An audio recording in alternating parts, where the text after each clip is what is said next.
Stand by, we're live in 30. Copy that. Rolling intro in 5, 4, 3. 5월의 유튜브 저는 미쿠가제 존입니다. 오늘은 11월 16일 화요일, 오늘은 미쿠 뉴스 저랑 같이 한번 알아보자고요. 네, 오늘도 저랑 같이 이렇게 미국 뉴스 같이 알아봐 주셔서 정말 감사드리면서 이렇게 또 찾아주셔서 정말 감사드립니다. 너무나 감사드리고요. 네, 그러면 오늘도 이 미국에 있는 메인 뉴스 채널들에서는 과연 무슨 뉴스를 이렇게 또 프론페이지에다가 올려놓고 있는지 저랑 같이 한번 알아보자고요. 네, 그러면서 여기다 ABC 뉴스를 이렇게 또 본다고 하면은 아시다시피 얼마 전에 이 미국 동부에 있는 로드 아일랜드 프로비덴스에 있는 그 브라운 대학교 있지 않습니까? 아이비 리그 중에 하나인 이 브라운 대학교에서 총기 난사 사건이 이렇게 또 일어나지 않았습니까? 이로 인해 가지고 이제 2명이 이렇게 또 사망을 했는데, 그런데 그 용의자가 그 다음날 뭐 잡혔다고 해가지고 조사를 이렇게 떠보니까 이 범인이 아니었어. 범인이 아니어가지고 이 범인은 아직도 at large, 아직도 이제 도주 중이다 라고 이렇게 뉴스에 이렇게 또 올라오고 있네요. 이로 인해 가지고 FBI 국장 카시 파텔은 이렇게 또 나와가지고 용의자 체포를 하는 데 있어 가지고 이제 도움을 주는 사람한테는 $50,000의 보상금을 이제 주겠다라고 발표를 이렇게 또 했다고 합니다.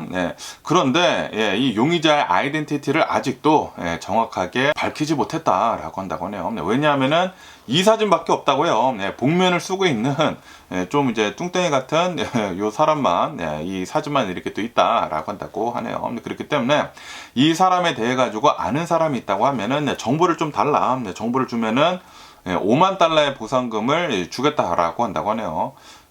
$50,000면 좀 작지 않나. 사건에 비해서 좀 작지 않나 라고 생각이 들고, 어쨌든 간에 이 사건을 이 FBI 보스턴 지부에서 계속 지원을 이렇게 또 해주고 있다고 하고요. 뭐 증거물 대응팀 연구소에서도 계속해가지고 지원을 이렇게 또 해주고 있고, 인력을 이렇게 또 파견을 해가지고 프로비덴스 경찰을 지원을 이렇게 또 하고 있다 라고 한다고 합니다. 그리고 이제 프로비덴스, 이 로드 아일랜드 이 프로비덴스라고 하는 카운티인가, 이 도시에서 여기에 이제 브라운 대학교가 이렇게 또 있다 보니까 프로비덴스 경찰서장이 이렇게 또 나와가지고 기자회견을 이렇게 또 참석을 이렇게 또 하면서 새롭게 이제 공개가 된 그 용의자 영상, 요 영상을 이렇게 공개를 이렇게 또 하면서 지금 현재 이 프로비덴스 경찰이 수색 작전을 지휘를 이렇게 또 하고 있다라고 한다고 하네요. 그런데 아직 뭐 아이덴티파이도 되고 있지도 않고, 그리고 아직도 계속 이제 도주 중이다 보니까 이 주변에 있는 사람들이 있지 않습니까? 프로비덴스에 이렇게 또 살고 있는 사람들이 좀 이제 두려움에 이렇게 또 떨고 있다라고 한다고 합니다. 하지만 경찰은 두려움에 떨 필요는 없다 라고 얘기를 이렇게 하고 있다고요. 왜냐하면은 지금 현재 프로비덴스에 굉장히 많은 뭐 FBI 경찰들 수색을 총동원을 이렇게 하고 있기 때문에 프로비덴스에 있는 사람들은 그렇게 두려워할 필요는 없다라고 얘기는 하고는 있다고 하네요.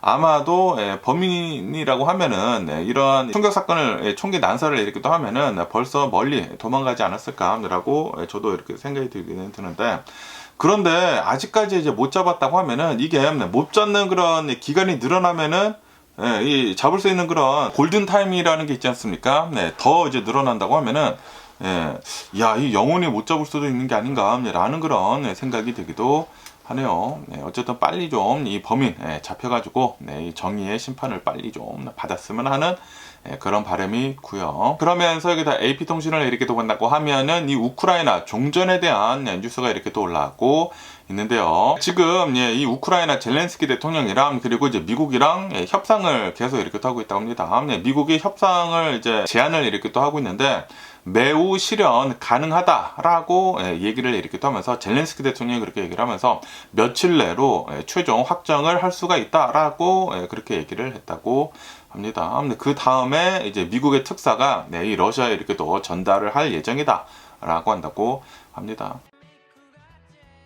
어쨌든 계속해가지고 협상 제안이 막 오가고 있다고 하는데, 여기에서 이제 가장 큰 핵심 걸림돌은 바로 영토 문제이다라고 한다고 하네요. 아시다시피 지금 이 미국이 러시아한테 그냥 영토 다 넘겨줘라, 점령하고 있는 영토 다 넘겨줘라 라고 이렇게 또 얘기를 이렇게 또 하고 있는데, 그런데 젤렌스키 대통령은 러시아의 돈바스 통제를 인정을 할 수가 없다 라고 이렇게 얘기를 이렇게도 하고 있다고 합니다. 하지만 이 푸틴 대통령은 이 점령을 하고 있는 그 모든 땅들 전부 다 주고, 그리고 이제 크림반도까지 이렇게 또 포함을 해가지고 러시아 영토로 인정을 해라라고 이 푸틴 대통령은 요구를 이렇게 또 하고 있다고 합니다. 이게 가장 큰 이 걸림돌이라고 한다고 해요. 영토 문제가 어떻게 되는지에 따라 가지고 휴전 협상을 이제 하자라고 이렇게 또 하고 있는데, 그거밖에도 그 안보 보장 그것도 이제 문제가 있다라고 한다고 하네요. 젤렌스키 대통령은 전쟁 이후에 우크라이나의 군사력을 강화를 이렇게 또 하기 위해 가지고 서방의 지원을 바탕으로 하는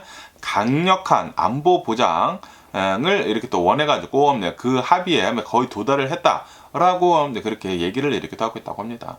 하지만 지금 뭐 푸틴이 러시아를 이렇게 또 본다고 하면은 전쟁을 끝내기 위해서 종전을 이렇게 또 하기 위해서는 우크라이나의 군대를 절반으로 뭐 줄여버려라라고 이렇게 또 얘기를 하고 있지 않습니까? 아마도 이 젤렌스키 대통령, 이 우크라이나 측이 미국한테 휴전 협상을 이제 해가지고 전한다고 하더라도, 우리는 요거 이제 합의를 하겠습니다 한다고 하더라도, 이제 특사가 러시아 쪽에 가가지고 푸틴한테 또 줄 것이지 않습니까?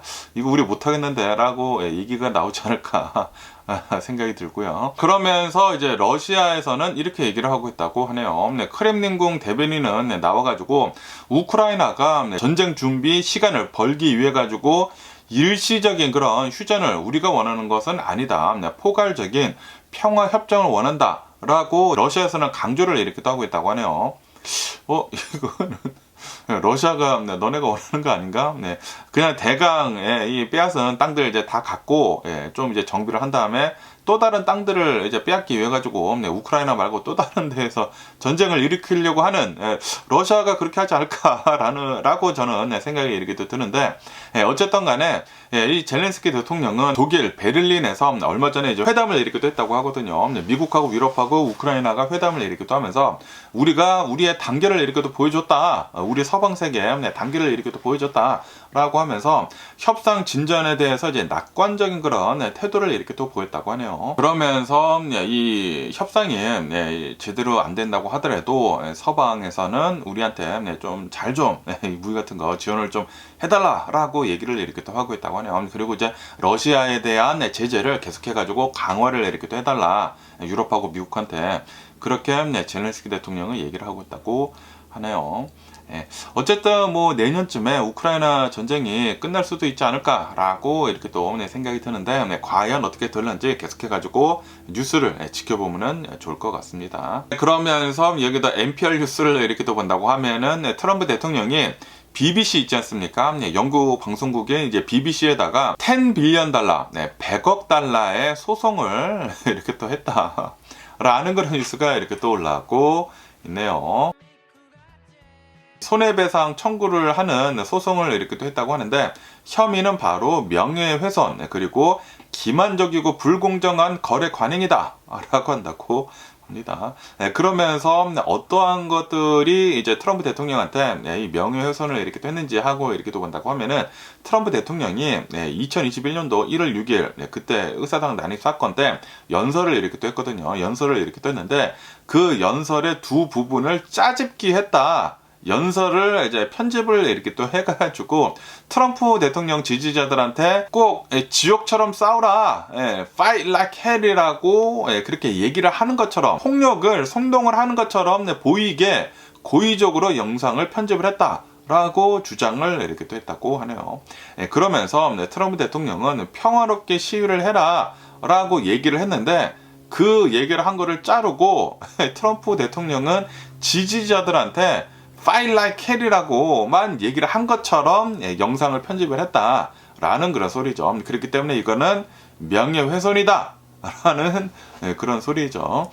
그러면서 트럼프 대통령은 이렇게 BBC 방송국에서 짜집기 편집을 이렇게 또 한 것이 2024년도 미국 대선에 개입을 하고 그리고 영향을 미치는 뻔뻔한 시도였다라고 주장을 이렇게 또 하면서 소송을 이렇게 또 했다고 합니다. 그리고 지금 이 트럼프 대통령은 영국 법원에 이제 고소를 이렇게 또 하려고 했는데, 고소 기한이 지났다고 하네요. 고소 기한이 이렇게 또 지나가지고 플로리다 법원에 소송을 했다고 합니다. 플로리다, 이거 영국에 있는 방송국인데, 플로리다 법원에 이렇게 또 소송을 했다고 해요. 그런데 이 BBC에서 이렇게 또 방영을 한 그 영상이 그 다큐멘터리가 있다고 합니다. 편집을 짜집게 한 그 영상이 다큐멘터리가 이렇게 또 있다고 하는데, 그런데 그 영상은 미국 TV에서 직접적으로 방영이 되지 않았다라고 한다고 하네요. 그냥 이제 미국 내에 있는 이제 구독 플랫폼인 브리트박스라고 하는 그 곳에서만 시청 가능했다라고 한다고 하네요.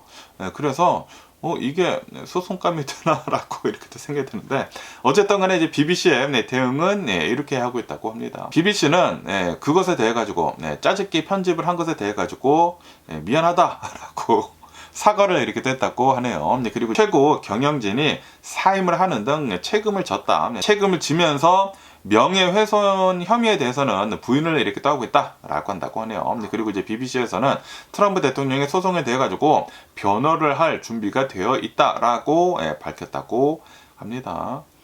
그런데 지금 최고 권력을 가진 사람이 트럼프 대통령이다 보니까, 그리고 지금 뭐 플로리다 법원에다가 지금 소송을 이렇게 또 하지 않았습니까?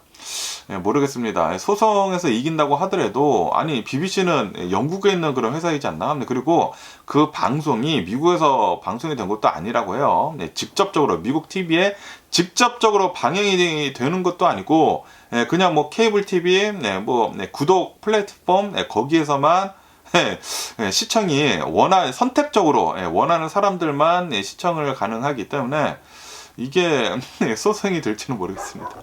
어쨌든 간에 이제 BBC에서는 짜집기 한 거는 맞다고는 하네요. 그래서 트럼프 대통령이 화가 났다. 어쨌든 이런 뉴스가 이렇게 또 올라오고 있고요. 그러면서 여기다 엑소스 뉴스를 이렇게 또 본다고 하면은, 제가 어제 뉴스에서 이렇게 또 말씀드리지 않았습니까? 여기 이 분을 이렇게 또 본다고 하면은, 이분이 롭 레이너라고 하는 영화 제작자이면서, 그러면서 이제 감독이시거든요. 굉장히 유명한 사람이라고 한다고 합니다. 영화 미저리 있지 않습니까? 미저리도 만들고, 그리고 뭐 셀리가 뭐 해리를 만났을 때 그 로맨틱 코미디도 이렇게 또 만든 굉장히 유명한 영화 감독이면서 이제 제작자인데, 그런데 이 부부가 있는데, 이 부부가 피살을 당했다고 하거든요. 피살을 당했는데, 그러면서 이 용의자가 아들로 이렇게 또 나왔거든요. 그래서 그게 좀 이제 충격이어가지고 이제 뉴스에 어제 엄청나게 이렇게 또 많이 나왔는데, 그런데 그 사건이 일어난 다음에 어제는 또 이제 트럼프 대통령이 이렇게 얘기를 했다고 합니다. 롭 라이너가 좀 이제 굉장히 민주당을 지지를 하는 그런 사람이라고 한다고 해요. 그리고 트럼프 대통령에 대해 가지고 좀 안 좋은 그런 얘기를 굉장히 많이 하는 사람이라고 한다고 합니다. 그런데 그 사람이 사망을 하지 않았습니까?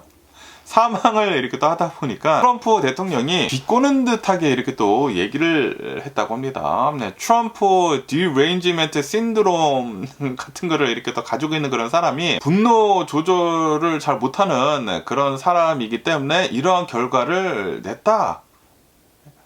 분노 조절을 잘 못해가지고, 근데 사망한 사람한테 이런 얘기를 한다라는 게 이게 말이나 됩니까? 대통령이라는 사람이 자신한테 좀 비난 같은 거를 이렇게 또 했다고 해가지고, 사망한 사람한테 이렇게까지 얘기를 하는 거는 트럼프 대통령의 그 밑바닥을 이렇게 또 보여주는 게 아닌가라고 생각이 드는데, 어쨌든 간에 트럼프 대통령이 이러한 좀 이제 고인을 비꼬는 듯하게 이렇게 또 얘기를 이렇게 또 하다 보니까 엄청난 논란이 막 쏟아져 나왔다고 합니다. 쏟아져 나오면서, 그러면서 이제 트럼프 대통령 지지층들도, 공화당원들 뿐만이 아니라 마가들도 이거는 아닌 것 같다. 이 정치적 반대자의 죽음을 조롱을 하는 것은 부적절하다라고 비판을 이렇게 또 했다고 하거든요.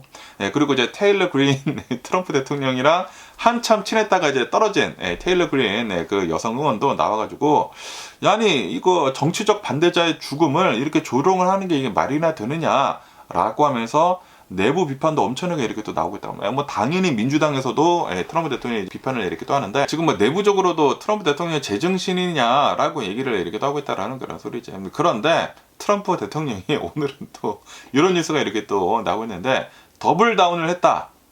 더블다운을 이렇게 또 하면서 그 조롱한 것을 더 조롱을 했다라고 이 뉴스에 이렇게 또 올라왔고 있네요. 네, 트럼프 대통령이 롭 레이너라고 하는 이 감독은 우리나라의 매우 나쁜 사람이다. 그리고 제정신이 아닌 사람이다.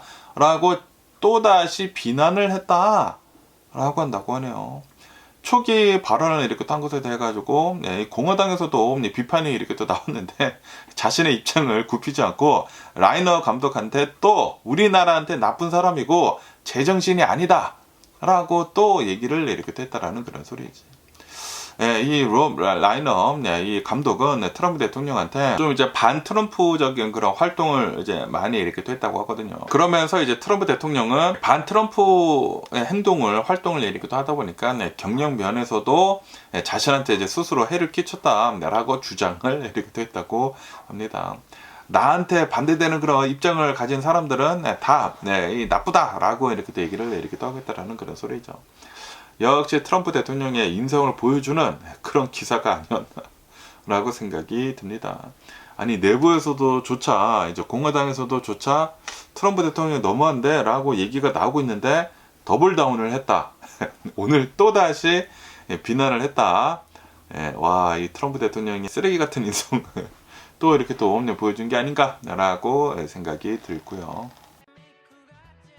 그러면서 여기다 엑시오스 뉴스를 이렇게 또 본다고 하면은 일론 머스크랑 그리고 이제 공화당에 대한 뉴스가 이렇게 또 올라오고 있는데요. 이제 곧 2026년도이지 않습니까? 야, 이제 한 보름밖에 남지 않았어요. 이제 보름 뒤면은 2026년도입니다. 야, 2025년도가 이렇게 빨리 가나요? 엄청나게 빨리 가네. 어쨌든 간에 이제 2026년도를 이렇게 또 본다고 하면은 미드텀이 있지 않습니까? 중간 선거가 이렇게 또 있단 말이에요. 또 이제 굉장히 중요한 이제 투표가 이렇게 또 있는 그런 연도인데, 그러면서 이제 일론 머스크가 2026년도 이제 중간 선거에서 공화당을 이제 지원을 이렇게 또 해주기 위해 가지고 지금 준비를 이렇게 또 하고 있다.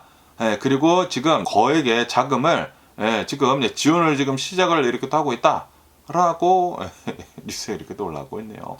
지금 이 일론 머스크는 또 이제 공화당에다가 어마무시하게 지원을 이렇게 또 하면서 내년에 있을 중간 선거에서 공화당이 또 이제 이길 수 있도록 지금 해주려고 이렇게 또 하고 있다라는 그런 소리죠. 그러면서 아시다시피 트럼프 대통령이랑 그리고 일론 머스크랑 좀 이제 다툼이 이렇게 또 있지 않았었습니까? 다툼이 이렇게 또 있으면서 서로 막 엄청나게 이렇게 또 욕을 했거든요. 아, 뭐 미친 사람, 뭐 루나링 막 이러면서 막 서로 막 엄청나게 막 욕을 이렇게 또 하면서 좀 이제 굉장히 관계가 악화되었는데, 그런데 지금 현재는 일론 머스크나 이제 트럼프 대통령이랑 관계가 지금 개선이 되고 있다라고 한다고 하네요.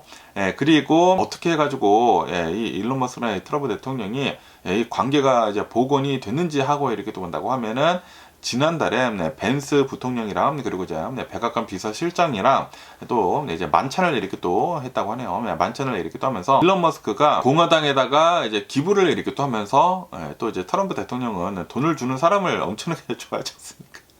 기부를 이렇게 또 하다 보니까 그때부터 다시 관계가 복원이 되었다라고 한다고 하네요. 그리고 이제 일론 머스크가 트럼프 대통령이랑 이제 관계가 굉장히 나빴었을 때 제3당을 만들겠다라고까지 이렇게 또 얘기를 하지 않았습니까? 아메리카당을 만들겠다. 이 공화당에서 이제 축출이 된 그런 의원들을 이렇게 또 가지고 아메리카당을 만들겠다. 라고 위협을 이렇게 뗐는데, 그런데 그거를 철회를 이렇게 했다고 하네요. 철회를 이렇게 하면서 다시 이제 공화당에다가 엄청나게 기부를 시작을 했다라는 그런 소리지. 그러면서 일론 머스크를 이렇게 또 본다고 하면은 2024년도 이제 대선 때 자그마치 2억 9,150만 달러를 기부를 했다. 거의 3억 달러를 기부를 했다. 그리고 공화당에다가 기부를 한 최대 기부자였다라고 한다고 하네요. 그렇기 때문에 요번에 또 이제 2026년도 중간 선거를 이렇게 또 앞두고 일론 머스크가 공화당에다가 후원금을 이렇게 또 주기 시작을 했다라는 것은 요번에도 이제 공화당한테는 엄청나게 큰 힘이 될 것이다 라고 한다고 하네요. 일론 머스크를 이제 또 지지를 하는 사람들은 또 이제 공화당을 또 지지를 많이 이렇게 또 하겠고, 그리고 일론 머스크의 그런 이제 돈으로도 또 이제 굉장히 많은 정치 캠페인을 이렇게 또 하겠죠. 그러면서 이제 내년에 있을 중간 선거를 일론 머스크가 또 도와주고 있다 라고 한다고 하네요. 그러면서 이 일론 머스크를 이렇게 또 본다고 하면은 최근 들어가지고 일론 머스크의 자산이 또 어마무시하게 불어났다고 하네요. 전 세계 부자이면서 돈이 굉장히 많지 않습니까? 그런데 아시다시피 얼마 전에 그 스페이스 X 있지 않습니까? 스페이스 X의 밸류에이션이 한 5개월 만에 밸류에이션이 2배로 늘었다고 하거든요. 엄청나게 이 밸류에이션이 늘었다고 합니다. 그러다 보니까 이 일론 머스크를 이렇게 또 본다고 하면은 스페이스 X의 지분을 42%나 가지고 있다고 해요. 그렇다 보니까 일론 머스크의 자산이 갑자기 엄청나게 이렇게 또 늘어가지고 600 빌리언 달러가 됐다고 합니다. 6천억 달러. 와, 미쳤습니다. 6천억 달러의 자산까지 이렇게 또 불어났다고 해요. 그리고 이것은 인류 역사상 가장 많은 이 자산을 가지고 있는 사람으로 또다시 이 기록을 갱신을 이렇게 또 했다고 합니다. 그러면서 이제 내년에 2026년도에 스페이스 X가 아마도 이 IPO를 할 것으로 이렇게 또 보여주고 있다고 하거든요. 그러면서 이 IPO를 이렇게 또 한다고 하면은 또 이제 이 스페이스 X의 주식이 뻥튀기가 될 수, 또 다시 엄청나게 이렇게 또 오를 수가 있기 때문에 아마도 내년에는 일론 머스크의 자산이 1 트릴리언 달러를 넘어설 것으로 이렇게 또 전망을 하고 있다라고 한다고 합니다. 그러면은 일론 머스크 전 세계 최고 부자의 자산을 그 누구도 이제 따라갈 수 없을 만큼 진짜 말도 못하게 이렇게 또 커지게 된다라는 그런 소리이지.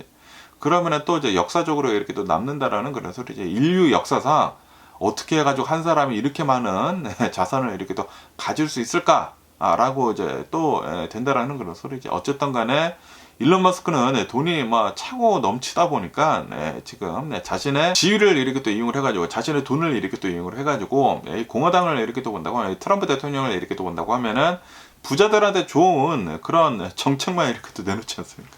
그러다 보니까 당연히 트럼프 대통령이 공화당이 또다시 되는 게 좋죠. 그렇기 때문에 계속해가지고 공화당을 밀어주는 게 아닌가 라고 생각이 듭니다. 어쨌든 또 여기 뉴스를 이렇게 또 본다고 하면은 여기 이제 엑시오스 뉴스에서는 미국이랑 베네수엘라에 대한 뉴스가 이렇게 또 올라오고 있는데요. 아시다시피 지금 이 미국에서는 베네수엘라 오일 탱커를 유조선을 납포를 이렇게 또 하지 않았습니까? 납포를 이렇게 또 하면서 우리가 이 기름을 갖겠다라고 이렇게 또 얘기를 했거든요. 그리고 그 명분으로는 베네수엘라에서 이러한 이제 오일들을 갖다 팔아가지고 이 마약 카르텔들을 양성을 하고 마약을 더 많이 만들어가지고 미국으로 이렇게 또 보내고 있다라고 하면서 명분을 만들어가지고 이 오일 탱커를 이렇게 또 납포를 이렇게 또 했다고 하거든요. 그러면서 지금 현재 미국을 이렇게 또 본다고 하면은 이 베네수엘라의 그 오일 탱커들을 이 부패식으로 골라서 지금 이렇게 또 잡으려고 이렇게 또 납포를 이렇게 또 하려고 하고 있다라고 이 뉴스에 이렇게 또 올라오고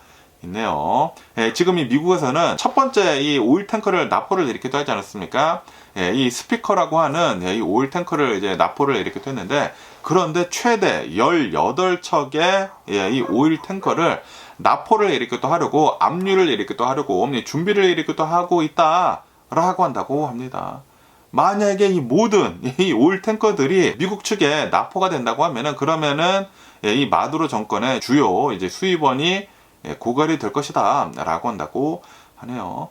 그리고 이렇게 오일 탱커들을 납포를 하는 것 뿐만이 아니라 트럼프 대통령은 이제 지상으로 시작을 할 것이다. 이제 육상으로 들어가가지고 육군에 이제 들어간다는 그런 소리지. 지상으로 이제 들어가기 시작을 한다고 하면은 이제 랜드 스트라이크를 이제 하게 된다고 하면은 이거 진짜 전쟁이죠. 전쟁이 시작이 될 수도 있다라는 그런 소리죠. 그러면서 지금 이 미국을 이렇게 또 본다고 하면은 서든 스피어라고 하는 그런 작전을 이렇게 또 하고 있다고 합니다. 그 작전을 이렇게 또 본다고 하면은 공식적으로는 마약 밀매를 이제 저지를 하겠다라는 그런 목적으로 미군에서 이제 캠페인을 이렇게 또 벌이고 있는 것인데, 그런데 비공식적으로 이렇게 또 본다고 하면은 이거는 마두로 정권을 무너뜨리기 위한 정권 교체 서던 스피어 작전이다 라고 한다고 합니다. 그래가지고 이 아메리카를 전부 다 미국화를 하려고 하고 있다라는 그런 소리죠. 어쨌든 간에 지금 이 미국 측을 이렇게 또 본다고 하면은 베네수엘라의 모든 자금줄을 끊고 있다 라고 한다고 합니다. 석유도 지금 하나둘씩 끊고 있고, 그거밖에도 이제 금도 나오고 있다고 하는데 금 수출도 지금 막고 있다 라고 한다고 하네요. 그러다 보니까 이 마두로는 지금 이 미국이야말로 국제 해적질을 지금 하고 있다라고 하면서 비난을 엄청나게 이렇게 하고 있다고 하네요. 어쨌든 내년을 본다고 하면은 베네수엘라 내년에는 정권이 이제 무너지지 않을까. 아니면은 진짜 이제 미국이 쳐들어가가지고 이 베네수엘라랑 또 이제 전쟁을 이렇게 또 치룰 수도 있는 게 아닌가라고 생각이 듭니다.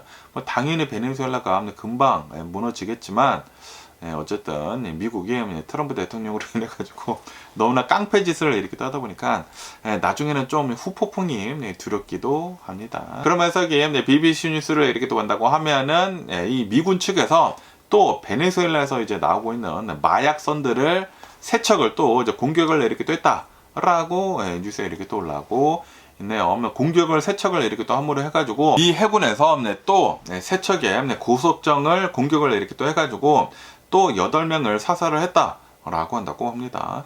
지난 9월 달부터 이제 미 해군에서는 계속해가지고 베네수엘라에서부터 이제 나오고 있는 배들에 대해가지고 이것들은 다 이제 마약선들이다라고 하면서 공격을 이렇게 하고 있지 않습니까? 그러다 보니까 지금까지 90여 명 이상이 사망을 한 것으로 이렇게 또 보여주고 있다라고 한다고 합니다. 그러면서 지금 국제법 위반 논란도 굉장히 많이 지금 솟아오르고 있다라고 한다고 하네요. 특히 생존자를 재차 공격을 한 9월 2일에 이 더블탭이라고 하는 그 사건은 굉장히 심각한 논란을 이렇게 또 낳고 있다라고 한다고 합니다. 그리고 이제 법률 전문가들은 이 국제법상 초법적 살해, 이 extra judicial killing으로 이렇게 또 간주할 수 있다라고 하면서 비판을 이렇게 또 하고 있다고 하네요. 전쟁법에도 좀 위배가 된다라는 그런 소리죠. 하지만 이 트럼프 대통령 행정부에서는 전당성을 계속해가지고 주장을 이렇게 또 하고 있다고 합니다. 미국을 마약 카르텔로부터 보호를 이렇게 또 하기 위해 가지고 우리는 작전을 이렇게 또 수행을 하고 있는 것이다. 라고 이제 주장을 이렇게 또 하면서 우리는 합법적이다. 라고 얘기를 이렇게 또 하고 있다라는 그런 소리죠. 트럼프 대통령 측에서는. 어쨌든 간에 지금 이 미군에서는 계속해가지고 베네수엘라를 압박을 이렇게 또 하고 있지 않습니까? 이 베네수엘라를 그냥 전부 다 마약 조직으로 지금 테러 조직으로 지정을 이렇게 또 하면서 베네수엘라 뭐 거의 전체를 이 베네수엘라 정권을 군사적 압박을 지금 계속 이렇게 또 하고 있다. 그리고 아까 전에도 이렇게 또 말씀드렸다시피 유조선도 계속 이제 압류를 이렇게 또 하면서 이제 앞으로 18척을 더 압류를 이렇게 또 한다고 하거든요. 그러면서 베네수엘라 자금줄을 모두 끊을 것으로 이렇게 또 보여주고 있다고 하거든요. 그리고 베네수엘라를 본다고 하면은 러시아랑도 굉장히 멀어. 그렇기 때문에 이 베네수엘라를 이제 도와줄 그런 나라는 없다라는 그런 소리죠.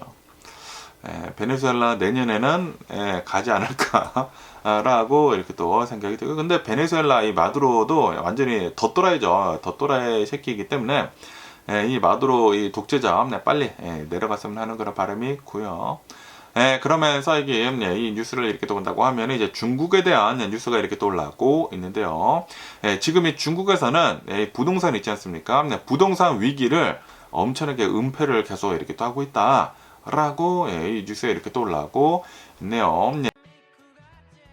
지금 이 중국을 이렇게 또 본다고 하면은 2020년도 이후에 무슨 뭐 세계 레드라인 정책이 있다고 합니다. 그 정책을 한 뒤로 중국의 부동산 시장이 붕괴가 되기 시작을 했다. 2020년도 이후. 그리고 지금까지 5년 이상 계속 이제 지속이 되고 있다라고 한다고 합니다. 그러다 보니까 부동산 시장이 급락을 이렇게 또 하다 보니까 가계 자산이 18조 달러 이상이 증발을 했다라고 한다고 합니다. 그리고 일부 도시의 주택 가격은 최고점에 대비를 해가지고 30% 이상 폭락을 했다라고 한다고 합니다. 하지만 이 중국 정부에서는 이러한 이제 부동산 시장의 둔화의 심각성을 은폐를 계속 이렇게 또 하고 있다라고 한다고 하네요. 지난달 같은 경우를 본다고 하면은 민간 데이터 제공 업체에게 주택 판매 수치를 공개를 중단을 해라 라고 명령을 이렇게 또 했다고 합니다. 이 주요 건설사 신규 판매량이 42%가 급락을 했다고 해요. 다시 말해가지고 중국의 부동산은 계속해가지고 뭐 나락의 길로 계속 이렇게 또 가고 있다라는 그런 소리지. 그러다 보니까 이제 경제 성장 동력을 지금 상실을 이렇게 또 하고 있다라고 한다고 합니다. 중국은 한때 GDP의 4분의 1이 부동산 부분이 이렇게 또 차지를 했다. 그런데 지금 이 부동산 부분이 침체를 이렇게 또 하면서 철강, 시멘트 이런 이제 관련 산업들이 엄청나게 위축이 이렇게 또 되고 있으면서 전반적인 경제 성장을 저해를 하는 주요 요인으로 지금 되고 있다라고 한다고 하네요. 그러다 보니까 중국도 별로 좋지 않다라는 그런 소리죠. 그러면서 이제 중국의 장기적인 그 침체 전망을 이렇게 또 본다고 하면은 중국의 부동산 붕괴는 미국이나 스페인보다 더 길어질 것으로 이렇게 또 예상을 하고 있다라고 한다고 합니다. 그러면서 일부 전문가들은 앞으로 10년 동안에 계속해가지고 이 중국의 부동산이 정체가 되거나 하락을 할 것으로 이렇게 또 보여주고 있다. 일본식 장기 침체를 겪을 수도 있다. 라고 전문가들은 이제 경고를 이렇게 하고 있다고 합니다. 이제 중국이 잃어버린 30년을 맞을 수도 이렇게 또 있다라는 그런 소리죠. 그러다 보니까 이제 중국 정부에서는 새로운 투기 거품을 이제 피하기 위해 가지고 대규모 구제 금융을 이렇게 하는 대신에 주택 가격이 점진적으로 하락을 하도록 허용을 하고 모기지 지원 같은 것들을 제한적이고 이제 목표가 설정이 된 부양책만 지금 고려를 이렇게 또 하고 있다라고 한다고 하네요. 그냥 퍼주기 식으로 또 이제 막 부양책을 이렇게 딴다고 하면은 또 다시 버블이 생길 것이지 않습니까? 그러다가 더 크게 이렇게 또 터질 수가 있기 때문에 신중하게 부양책을 이 주택에다가 이렇게 또 하고 있다라는 거예요. 부동산 시장에다가 이렇게 또 하고 있다라는 그런 소리지. 그러다 보니까 중국의 부동산 위기는 앞으로 적어도 10년 동안은 계속 지속이 될 것으로 이렇게 또 보여주고 있다고 하네요. 이것과 이렇게 또 더불어 가지고 지금 중국을 이렇게 또 본다고 하면 여기서 엑시어스 뉴스에서는 중국의 퍼플레이션, 이 인구 수가 급격하게 감소를 이렇게 또 하려고 하고 있다라는 그런 뉴스가 이렇게 또 올라오고 있네요. 지금 이 중국의 인구를 이렇게 또 본다고 하면은 14억 명인데, 그런데 이제 앞으로 이제 미래를 이렇게 또 본다고 하면은 2100년에는 중국의 인구는 거의 절반 이하인 6억 6,200만 명으로 줄어들 것으로 이렇게 또 예상을 하고 있다라고 한다고 합니다. 그리고 이것은 인구 통계를 기록을 한 역사상 가장 가파른 감소세이다라고 한다고 하네요. 중국의 인구는 이제 앞으로 엄청나게 줄어든다라는 그런 소리지. 중국이 이렇게까지 성장을 할 수 있었던 가장 큰 이유 중에 하나가 바로 인구이지 않습니까? 중국의 인구가 어마무시하게 이렇게도 많기 때문에 이 중국의 인구가 이제 줄어든다고 하면은 이제 중국도 이제 갈 날이 얼마 남지 않다라는 그런 소리죠. 그러면서 이제 아프리카의 인구 폭발이 엄청나게 될 것이다 라고 한다고 합니다. 아프리카의 인구는 2030년부터 2100년도까지 155% 이상 급증을 이렇게 또 할 것이다 라고 한다고 하네요. 그러면서 전 세계 인구의 중심이 아프리카로 이렇게 또 갈 것이다 라고 한다고 합니다. 지금 이 아프리카의 콩고 민주공화국, 그리고 뭐 나이지리아 이런 것들을 이렇게 또 본다고 하면은 대규모 인구 증가를 주도를 이렇게 또 하고 있다라고 한다고 합니다. 이제 미래를 이렇게 또 본다고 하면은 아프리카가 이제 세계 중심이 된다라는 그런 소리죠. 그러면서 이제 동아시아나 유럽을 이렇게 또 본다고 하면은 고령화가 계속 이제 가속화가 되고 있고, 그리고 이 낮은 출산율로 인해 가지고 이 인구수는 계속해 가지고 줄어들 것으로 이렇게 또 보여주고 있다라고 한다고 합니다. 유럽은 한 16% 정도 인구수가 감소를 할 것으로 이렇게 또 보여주고 있다고 하고요. 그리고 아시아는 한 9% 정도 인구수가 감소를 할 것으로 이렇게 또 보여주고 있다라고 한다고 하네요. 이로 인해 가지고 노동 시장이나 이 경제 활동이 크게 변화할 것으로 보여주고 있다. 라고 한다고 합니다. 하지만 이 인도 있지 않습니까? 인도는 이 독보적인 위치를 계속 유지를 할 것이다 라고 한다고 하네요. 인도는 성장이 둔화가 된다고 하더라도 15억 명의 인구를 유지를 할 것으로 이렇게 또 보여주고 있다 라고 한다고 합니다.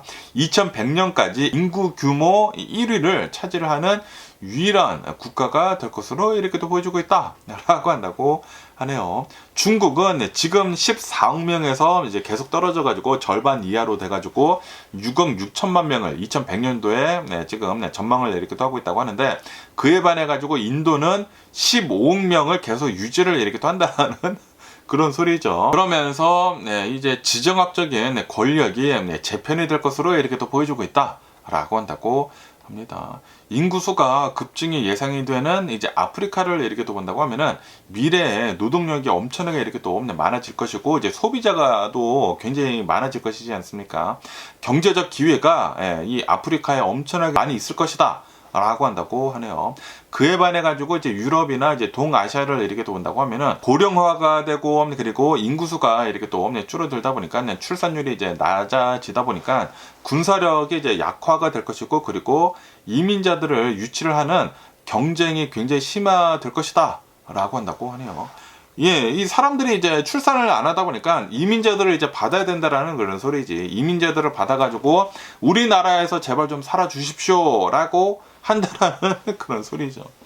예, 어쨌든 간에, 예, 요런 뉴스도 이제, 예, 재미나가지고, 예, 흥미로워가지고, 이렇게 또 한번 가지고, 와봤고요. 그러면 오늘 미국의 주식시장을 한번 보자고요. 오늘 미국 주식시장 3대 지수 모두 하락세로 이렇게 또 출발을 하고 있습니다. 다우존스는 0.4% 정도 이렇게 또 하락을 하고 있고요. 예, 이 S&P 500도 한 0.5% 정도 이렇게 또 하락을 하고 있고, 나스닥은 0.3% 정도 이렇게 또 하락을 이렇게 또 하고 있다. 라고 한다고 합니다. 네, 그러면서 오늘 고용 보고서가 이렇게 또 나왔거든요. 네, 지연이 돼서 이제 발표가 되지 않았습니까? 연방정부가 이제 셧다운이 돼가지고 지연이 되면서 이제 발표를 이렇게 또 하면서, 예, 지난 11월 달에 신규 고용은 6만 4천 명이 증가를 했다. 라고 한다고 합니다. 예상치를 상회를 하긴 했다고 합니다. 네, 그러면서 지난 10월 달 고용은 10만 5천 명으로 이제 감소가 됐다. 수정 발표를 이렇게 됐다. 라고 한다고 합니다. 그러면서 이제 미국의 실업률을 이렇게 또 본다고 하면은 4.6%가 이렇게 또 나오면서, 상승을 이렇게 또 하면서 예상치 4.5%보다 높게 이렇게 또 나왔다라고 한다고 합니다. 네. 지금 실업률이 이렇게 또 상승을 이렇게 또 하다 보니까 이거는 경제에 악영향을 주는 그런 지표이지 않습니까? 네, 그러다 보니까 연준이 금리 인하를 할 확률이 지금 조금 이렇게 또 오르고 있다라고 한다고 하네요. 예, 경제가 나빠지면은 연준에서 또다시 돈을 풀 것으로 이렇게 또 예상을 이렇게 또 하다 보니까, 예, 경제가 나쁘니까 주식시장이 더 많이 내려가야 되는데, 그런데 연준에서 돈을 풀겠다라고 하다 보니까, 예, 내려가는 게 어느 정도 저지가 됐다는 그런 소리죠.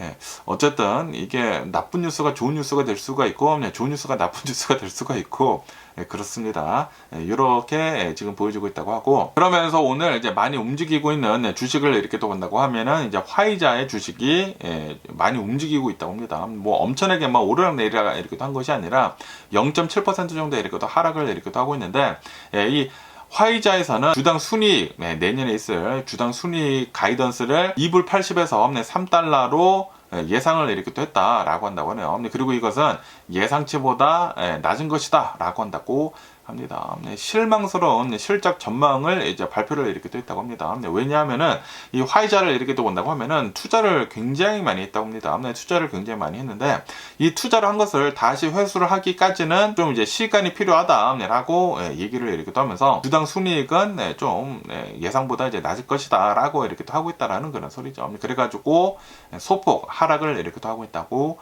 하고요. 그리고 이제 로쿠 있지 않습니까? 로쿠라고 해가지고 뭐 스트리밍하고 뭐 그런 거. 그러면서 이제 모건 스탠리에서는 로쿠에 대한 투자 의견을 2단계 상향을 해줬다고 하네요. 언더웨이트에서 오버웨이트로 2단계 상향을 이렇게 또 해줘가지고, 지금 이 플랫폼 매출 성장이 가속화가 될 수도 있다라고 이제 기대를 이렇게 또 해가지고 이제 2단계 정도 이제 상향 조정을 이렇게 또 해줬다고 합니다. 그러다 보니까 로쿠에 대한 주식이 4% 이상 상승을 이렇게 또 하고 있다라고 한다고 합니다. 그리고 오늘 이제 테슬라 주식도 3.6% 정도 이렇게 또 상승을 이렇게 또 하고 있다고 하는데, 텍사스 오스틴에서 이 공공도로에서 이 운전자 없는 자율주행차 테스트를 이렇게 또 하고 있다라고 이제 발표를 이렇게 또 했다고 하거든요. 로보택시가 사람 없이 이제 돌아다니고 있다 보니까 테스트를 이렇게 또 하고 있다 보니까 상승을 이렇게 또 했다라는 그런 소리죠. 로보택시에 대한 기대감으로 이제 상승을 이렇게 또 해가지고 올해 들어가지고 또 최고치를 이렇게 또 찍고 있다라고 한다고 합니다. 그러면서 이제 포드를 이렇게 또 본다고 하면은 포드는 내려가고 있다라고 한다고 하네요. 전기차에 대한 투자 축소 발표를 이렇게 또 했다고 합니다. 좀 이따 더 자세하게 이렇게 또 말씀드려 보기로 하고, 그러면서 오늘 이제 AI에 관련이 된 그런 주들은 다들 내려가고 있다. 많이들 내려가고 있다. 라고 한다고 하네요. 브로드컴은 5.6% 정도 이렇게 또 하락을 하고 있다고 하고요. 서비스 나우는 11% 정도 이제 하락을 하고 있다고 하고, 오라클도 한 2.7% 정도 이렇게 또 하락을 하고 있다라고 한다고 합니다. 차익 실현 매물들이 이렇게 또 나오면서 하락을 이렇게 또 하고 있다고 합니다. 그러면서 이제 크래프트 하인즈도 이제 조금 이제 상승을 이렇게 또 하고 있다고 하는데, CEO가 이제 오는 1월 달에 이제 바뀐다고 하네요. 그러면서 소폭 이렇게 또 상승을 이렇게 또 하고 있다고 합니다. 그러면서 이제 연준 차기 의장 후보군도 지금 많은 얘기들이 이렇게 또 나오고 있다라고 한다고 하네요. 케빈 해시시라고 이렇게 또 해가지고 백악관 국가경제위원회 국장은 나와가지고 이렇게 얘기를 했다고 합니다. 연준의 독립성은 굉장히 중요하다라고 이렇게 또 강조를 이렇게 하면서 금리 결정은 사실과 데이터를 기반으로 해가지고 이루어져야 한다라고 얘기를 이렇게 또 했다고 하네요. 그런데 지금 이 트럼프 대통령은 분명히 자신의 똘마니를 연준 의장으로 이제 앉혀두지 않을까라고 생각이 드는데, 그러면서 트럼프 대통령이 계속해가지고 이렇게 얘기를 하지 않습니까? 금리를 빨리 내려라. 돈을 풀어야지만 주식시장이 오르고, 내가 이제 대통령이 이렇게 하고 있었을 때 주식시장의 호황을 이렇게 또 겪어야지만 자신한테 이제 기록이 좋을 것이지 않습니까? 그것만 바라보고 이렇게 또 하고 있는 것 같은데, 오늘만 산다라는 그런 소리지 트럼프 대통령은. 어쨌든 간에 이런 뉴스도 이렇게 또 올라오고 있고요. 그러면서 이 뉴스를 이렇게 또 본다고 하면은 이 유가가 $55 이하로 떨어졌다. US 크루드 오일이 텍사스산 원유 배럴당 가격이 $55 이하로 이렇게 또 떨어지면서, 그러면서 2021년도 이후에 최저치를 지금 기록을 이렇게 또 하고 있다라고 한다고 하네요. 지금 현재 WTI 가격을 이렇게 또 본다고 하면은 배럴당 $54 98까지 하락을 했다라고 한다고 합니다. 브렌트유는 $58 88이라고 한다고 하고 많이 내려갔다라는 그런 소리죠. 그러면서 이 올해 들어가지고 WTI 이 미국 원유의 가격은 23%가 하락을 했다라고 한다고 합니다. 그리고 이것은 2018년도 이후에 최악의 성과이다 라고 한다고 합니다. 그러다 보니까 이제 미국의 휘발유 가격은 평균 $3 아래로 떨어졌다. 그리고 이것은 4년 만에 최저치이다 라고 한다고 합니다. 캘리포니아 빼고, 캘리포니아는 아직도 $4인데, 캘리포니아 빼고 이제 다른 주들은 이제 $2대로 이제 내려갔다라는 그런 소리죠. 그러면서 왜 또 유가가 이렇게 또 내려갔는지 하고 이렇게 또 본다고 하면은 이 오펙 플러스에서 증산을 이렇게 또 하기로 했다고 하네요. 오펙 플러스 회원국들이 수년간의 감산 끝에 생산량을 지금 늘리고 있다라고 한다고 하네요. 그러다 보니까 유가가 지금 이렇게 또 하락을 이렇게 또 하고 있다라는 그런 소리지. 이거 밖에도 지금 이 우크라이나를 이렇게 또 본다고 하면은 평화 협정 가능성이 굉장히 크다라고 이렇게 떠면서, 만약에 이 전쟁이 이렇게 또 끝난다고 하면은 이 지정학적 위협이 이제 끝나는 것이지 않습니까? 그렇게 된다고 하면은 이 유가가 이제 내려간다라는 그런, 평화가 이제 온다고 하면은 또다시 유가가 이렇게 또 내려갈 것이다 라고 한다라는 그런 소리지. 그러다 보니까 공급 과잉 우려, 뭐 오펙 플러스에서 이제 증산을 이렇게 또 하는 거, 그리고 이제 글로벌 원유 재고가 이제 증가를 이렇게 또 하면서 유가는 계속 이제 내려가고 있다라고 뉴스에 이렇게 또 올라오고 있네요. 뭐 유가 내려가는 거 좋기는 좋은데 캘리포니아 기름값이라 빨리 좀 내려갔으면 하는 그런 바람이 있고요. 아니 2배 정도 차이 나는 건 아니지 않나? 다른 뭐 텍사스주 같은 거를 이렇게 본다고 하면은 뭐 거의 뭐 $1대까지 내려가고 있다고요. 뭐 굉장히 로우 $2대라고 한다고 하는데, 어떤 곳은 1불 99까지 하는 곳도 있지 않나라고 이렇게 또 생각이 드는데, 그런데 여기 캘리포니아 아직도 $4대란 말이야. 빨리 좀 내려갔으면 하는 그런 바람이고, 그러면서 또 여기다 엠펠 뉴스를 이렇게 또 본다고 하면은 포드에서 전기차 생산하는 거, 지금 포드를 이렇게 또 본다고 하면은 All Electric F-150 라이트닝을 이렇게 또 생산을 하지 않습니까? 그 생산을 중단을 한다라고 밝혔다라는 그런 뉴스가 이렇게 또 올라오고 있네요. 이 F-150 라이트닝을 이렇게 또 본다고 하면은 판매를 할 때마다 손해를 보는 그런 구조를 이렇게 또 가지고 있었다고 합니다. 그런데도 전기차가 이제 미래이다 보니까 이제 전기차를 이렇게 또 팔고 있었는데, 수익성이 너무나 악화가 되다 보니까 거기에다가 트럼프 대통령이 이제 취임을 이렇게 한 다음에 그 $7,500 그 보조금 주는 것도 이제 끊지 않았습니까? 그러다 보니까 판매가 전혀 되지가 않는다라는 그런 소리죠. 판매를 할수록 이 손해가 나는 그런 구조인데, 그런데 울며 겨자 먹기로 이제 계속 이렇게 또 생산을 했는데도 불구하고 이제 판매도 별로 안 좋다 보니까 이제 완전히 생산을 중단을 하겠다라고 하고 있다라는 그런 소리죠. 그러면서 이제 포드에서는 수익성 높은 그런 차들로 이제 생산을 이렇게 하려고 하고 있다라고 한다고 하네요. 플러그인 하이브리드로 이제 전환을 이렇게 하겠다라고 한다고 하네요. 이제 F-150 라이트닝이 아니라 F-150 엑스텐디드 레인지 라이트닝으로 이제 나올 것이다 라고 한다고 하네요. 전기차는 이제 생산을 그만하고 이제 플러그인 하이브리드로 이제 나온다라는 그런 소리. 이제 엔진이 들어간 플러그인 하이브리드 F-150가 이렇게 또 나온다라는 그런 소리죠. 그거 밖에도 지금 이 포드를 이렇게 또 본다고 하면은 소형 전기차에 집중을 이렇게 또 하고 있다라고 한다고 하네요. 이제 포드에서는 $30,000대 소형 전기 트럭을 아마도 출시를 할 것으로 이렇게 또 보여주고 있다라고 한다고 합니다. 전기차를 이렇게 또 본다고 하면은 가격이 좀 너무 세거든요. 너무 세다 보니까 그래가지고 이제 $30,000대로 이제 전기차가 이렇게 또 나온다고 하면은 대중화를 하는 데 있어가지고 쉽다라는 그런 소리죠. 어쨌든 간에 지금 이 포드를 이렇게 또 본다고 하면은 전기차로 이제 막 전환을 이렇게 또 하려고 했다가 트럼프 대통령이 이제 뽑히다 보니까 이 사업 그 계획을 지금 완전히 좀 이제 많이 수정을 이렇게 됐다라는 그런 소리지. 미래를 아주 먼 미래를 본다고 하면은 당연히 전기차가 미래이긴 미래인데, 그런데 지금 현재 상황을 본다고 하면은 전기차 팔리는 것도 좀 이제 그렇게 많지도 않고 너무나 비싸다 보니까, 그리고 전기차를 만드는데도 이 너무나 비싸다 보니까 이 배터리가 아직도 너무나 비싸지 않습니까? 그렇다 보니까 좀 이제 보류를 하고 우선 이제 하이브리드를 이제 만든다라는 그런 소리지. 이것을 본다고 하면은 도요타의 결정이 대박이지 않았나라고 생각이 돼.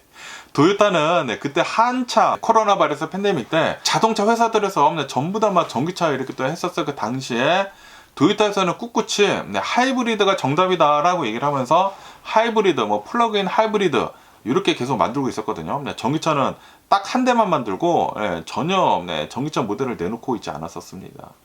그런데 지금 결과론적으로 본다고 하면은 도요타의 결정이 맞았다.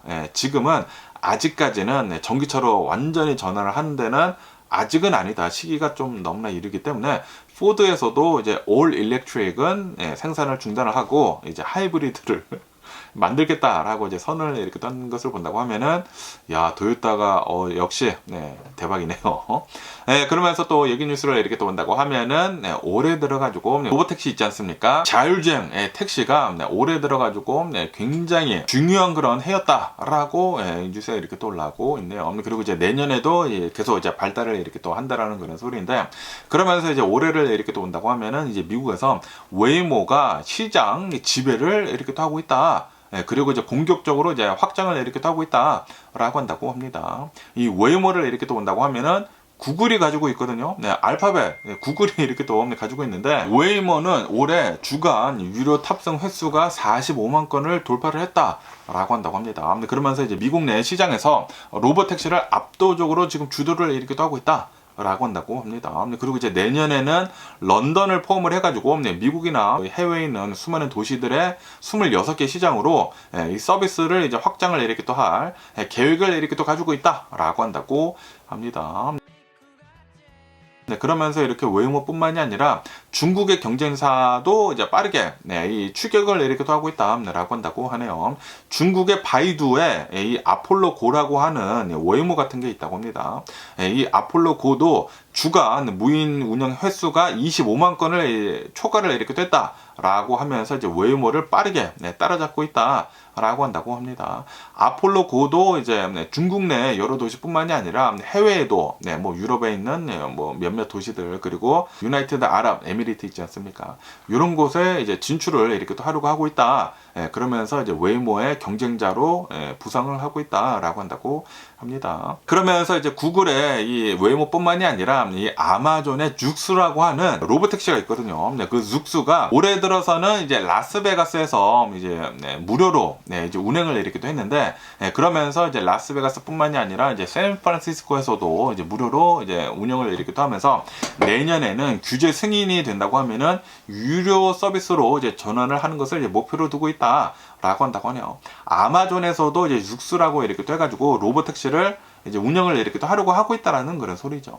그러면서 이제 죽스, 이 로보택시를 이렇게 또 온다고 하면은 그냥 차량이 아닙니다. 완전히 로봇 택시를 위한 그런 새로운 차량을 이렇게 또 만들어가지고 zus-는 운전대도 없어요. 운전대도 없고 딱 4명이 타는 건데 완전히 박스형이거든요. 박스형으로 돼가지고 이제 마주보고 앉으면서 굉장히 소형 로봇 택시인데 이제 zus-도 이제 나와가지고 이제 내년쯤에는 이제 활발하게 더 확장을 이렇게 또 한다라는 그런 소리죠. 그러면서 이제 테슬라에서도 이제 로봇 택시 이제 계속 이제 확장을 이렇게 또 하려고 하고 있다. 라고 한다고 합니다. 지금은 올해는 로봇택시 테슬라에서 이렇게 또 하면서 운전자가 앞에 앉아야지만 운영을 이렇게 또 할 수 있었는데, 그런데 아까 전에도 이렇게 또 말씀드렸다시피 텍사스 오스틴에서 운전자 없이 지금 운행을 지금 테스트를 이렇게 또 하고 있지 않습니까? 아마도 내년쯤에는 운전자 없이 테슬라도 이 로봇택시 이렇게 또 운영을 이렇게 또 할 수 있는 게 아닌가라고 생각이 들기도 합니다.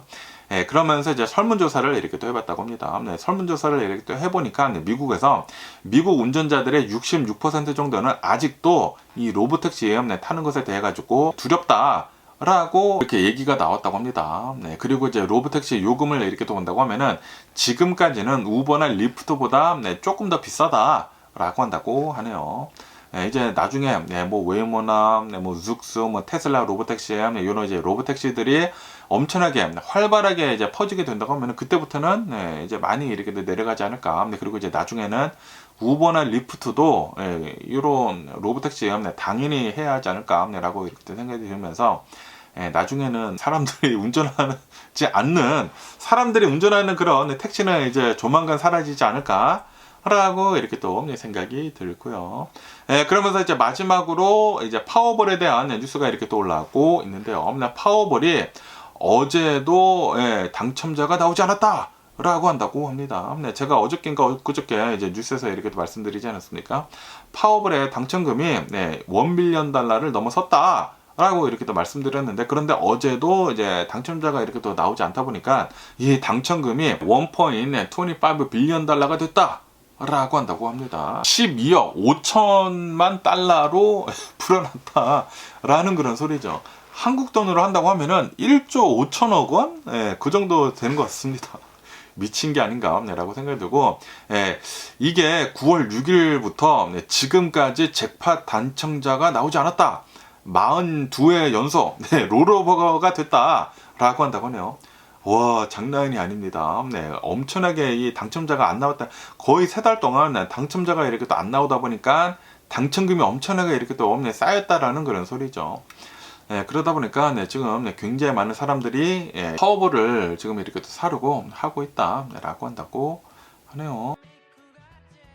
오늘 가서 사야 되겠는데요. 오늘 사야지 이제 내일 추첨을 이렇게 또 한다고 하거든요. 내일 추첨을 하기 전에 빨리 가서 사야 하지 않을까. 라고 이렇게 또 생각이 들면서, 여러분들도 이제 사시는 거 이제 추천을 드리기는 드리는데 많이 사는 거 추천 안 드립니다. 왜냐하면은 $2를 사든지 $100를 사든지 당첨 그 확률은 거의 비슷해요. 확률은 거의 없습니다. 그렇기 때문에 뭐 많이 사봤자 뭐 $10 정도, 많이 사봤자 $10 정도 사는 거 이렇게 또 추천을 드리면서, 뭐 어쨌든 간에 오늘 제가 본 미국 뉴스는 여기까지고요. 오늘도 제 영상 끝까지 시청해 주셔서 정말 감사드리고 항상 건강하시고 행복하세요. 그럼 안녕히 계세요. 그리고 내일 봐.